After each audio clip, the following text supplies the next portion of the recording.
Perhaps Denmark's most famous landmark, the Little Mermaid, looks towards the sea and this country's maritime past. But if these tourists came to see a symbol of the new Denmark, they're looking in the wrong direction. Clean, renewable wind power is arguably the new symbol of Denmark, now a world leader in alternative energy. In Denmark, you'll find the world's most efficient power plants, running increasingly on biomass from fields, forests, even garbage. It's 1,000 degrees inside the furnace. But the story of how Denmark has changed the way it uses energy is best told at home. Most mornings, Lisbeth Ebbinghaus leaves her husband and 2 children and commutes to work on her bicycle, a 4-mile trip. And now we're halfway. Woo! Get that one? Lisbeth is not alone.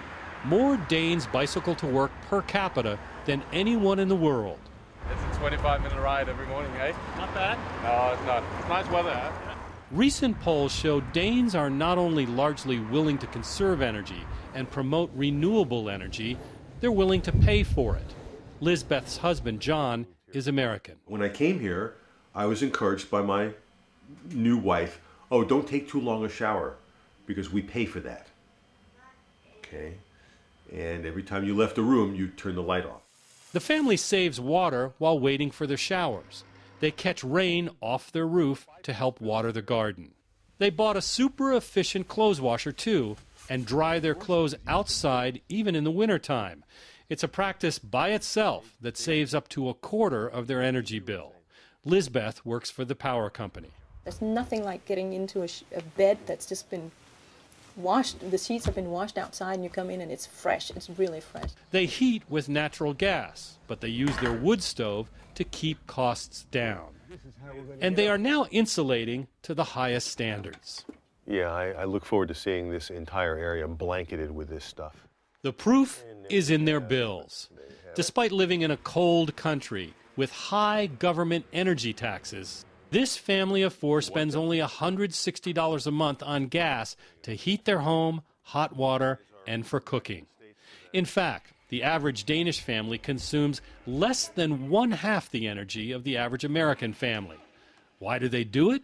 We were so dependent on oil from the Middle East, and then when the first oil crisis came in the beginning of the 70s, then we was very hit. Stine Gade, a senior member of the Danish parliament, says, following the OPEC oil embargo of 1973, the government began heavily taxing petroleum in an effort to decrease its dependence on foreign oil.